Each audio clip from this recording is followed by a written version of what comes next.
Okay, so let's say you've just been converted in the system, and there's a couple of things that you need to know firsthand. It is that the system consists of three parts: your main HUD, your backpack, and a core object, which is this one right here. The first thing that I recommend that all people do is register on the website. To register on the website, you need to hit the red gem. Sometimes this gem will be gray or flashing, but you hit your red gem, and right here you see where it says website, the button. You click website, and then you want to click set info. And here you can see where it says you have to create a password. So for all intents and purposes, we'll just say the password is, and then you click submit, and the next thing that pops up is an email address.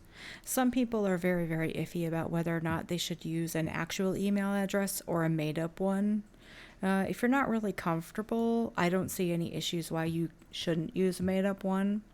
Although nothing will ask you to go into your email and verify its existence. It's not like that. I'm not even actually sure why the email address is required, but it is.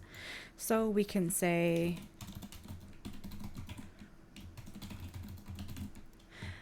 something like that and submit. Once you have successfully registered, you will see right here in local chat where it will tell you that it's successful. And then it will require that you enter your password. Let's say you want to go spin the Wheel of Fortune. You click on Stats to open your backpack, click on Interactive, and then this window comes up.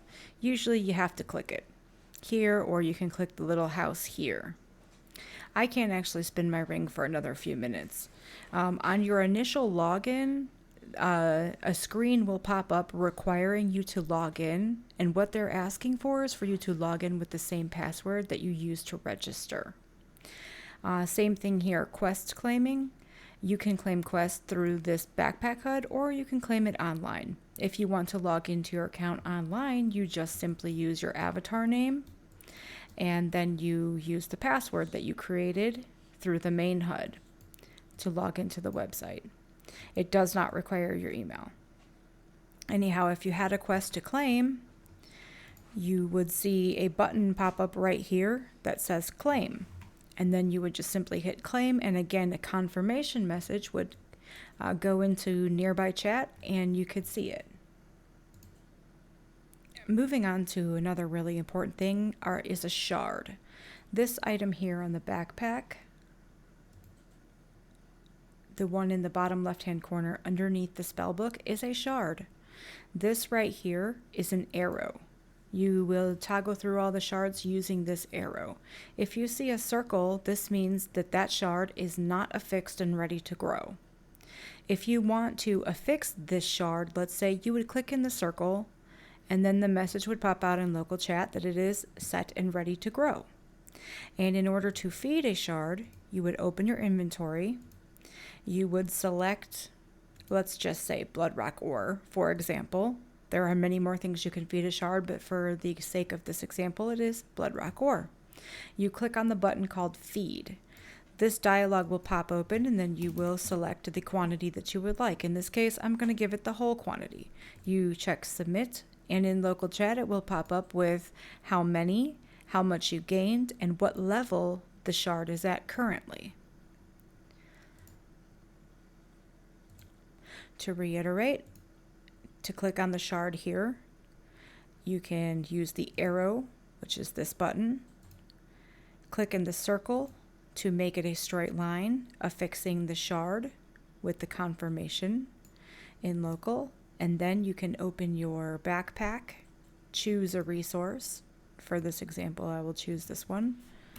Submit the quantity of choice, and it will tell you how much gain you have gained from that shard. Navigating the main HUD itself is also important. This is a self-scan. It looks sort of like the heart monitor palpitations. You just click and it will give you all of the relevant information about yourself. Overachiever, if you have 900 or more achievement points, it'll tell you your name, how much blood you actually have, your legion, your age, date of creation, everything else about that is relevant information for you. Using one of these arrow keys here and here, I know that some people can't see them and have a little trouble. They are slightly hard to see at times, but you can move the HUD to another function. This one, it looks like a microscope, as if to examine another person. So you click directly in the center of the HUD and you choose who to scan. Your results should show equally in local chat. When you scan another individual, it will not show you as much information about the person, but it will show you relevant information, such as any titles that they hold, any horde that they may be in, who their overlord may be, and other relevant information. This button here is perception. It starts at nothing. You have no perception and you can't perceive the area. But when you are fully leveled up, you'll be able to hit this button and find out relevant information about your surroundings. How many other people are there, whether they're angels or demons, whether or not they're actually in a hidden status or not. And it's very useful. It'll show you the armor, the age, and the name of the person. This is awareness. Awareness will only show you 100 meters from yourself, and it will only show you physical main HUD hits, I guess I could say. It does not show you majory, at least not at this time, and I have no idea if there are any plans to change that. With my minions, I have a preference, and I tell them to level up perception first because I view this as much more valuable than awareness. You can't see the other buttons here, like feeding, because we are actually in a safe zone. But if you don't have any potions, you would want to use the feed function. Let me get to somewhere where this can happen. This right here is what the feeding function looks like. For demons, obviously it's tainting. This is a water balloon. Currently, there is a summer type event going on in which we get a chance to throw water balloons at each other. But as the seasons change, this object will also change. We just got through spring bouquets, and before that it was winter snowballs. This is the first attack that all demons start with, pyrokinesis. Another important thing that I have my minions, when I first start them off, do is I have them assign a potion. I normally give them 10 potions at least, if not more, and have them assign it. To assign a potion to one of these slots, you're going to want to click on top of the potion, click assign. It will open up these and it will say pick a slot. And to pick the slot, you just have to click in it, and there it goes right down there.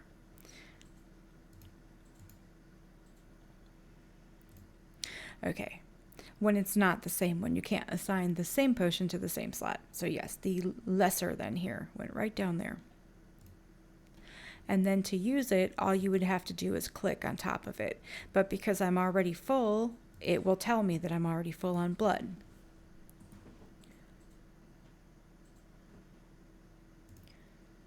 Okay, now this is not ideal. And I am not set up ideally for any one thing with this particular set of stats. But as you can see, these stat points here, the max vitality is 500. The max that you can actually assign is 800. This avatar happens to be glitched, and she has 2 extras, which will always remain there, and I will never assign because if I do, it messes her up entirely.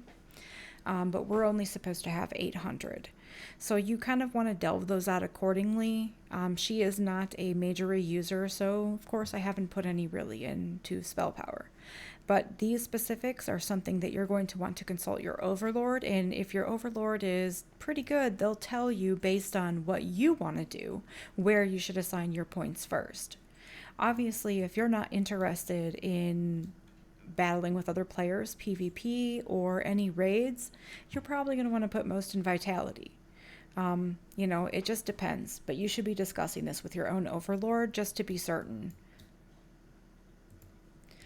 Here is another important screen.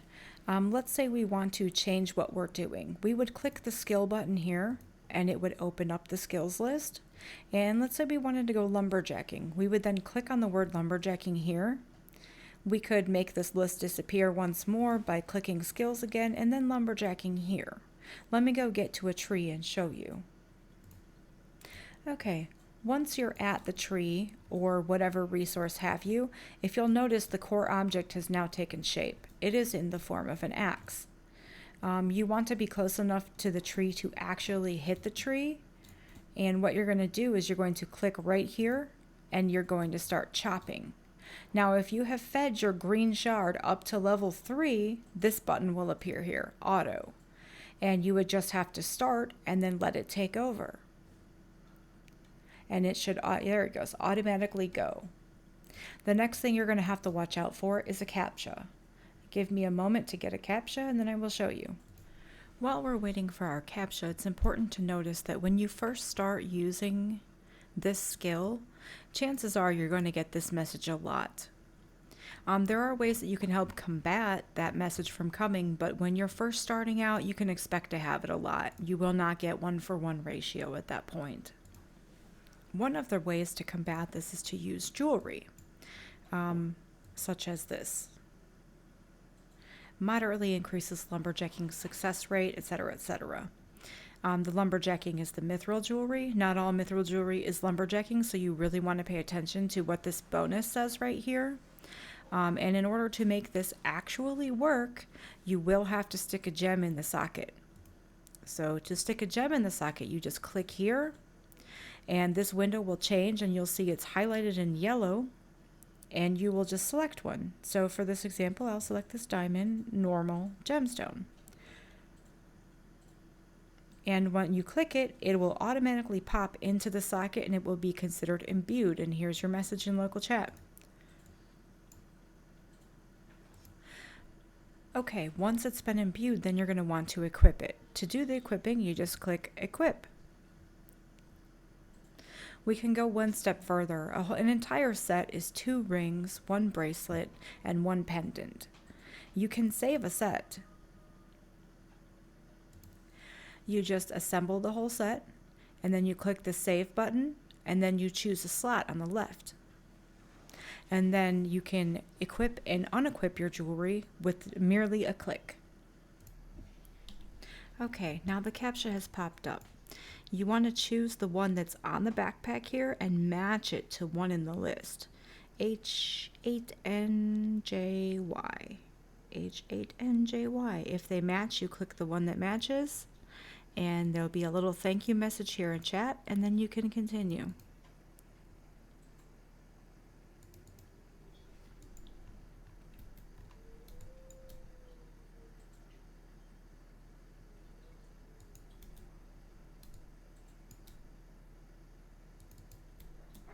There we go. Sometimes it takes a second, but the chopping will continue, and the show must go on. Anyhow, in resume, those are some of the most basic things that you will need to know to get through in the system.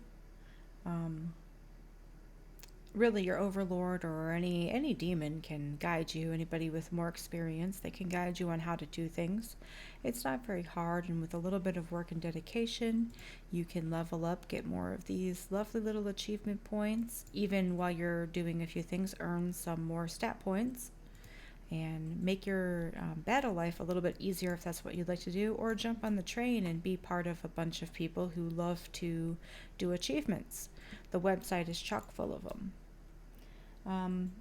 If you have any questions, you can also ask your overlord, your centurion, or anybody else in the system, really. It's not off limits. Yeah, I would go to your overlord first just to see what they suggest to you and, go from there. Anyhow, thank you very much for watching, and I hope you have lots of fun.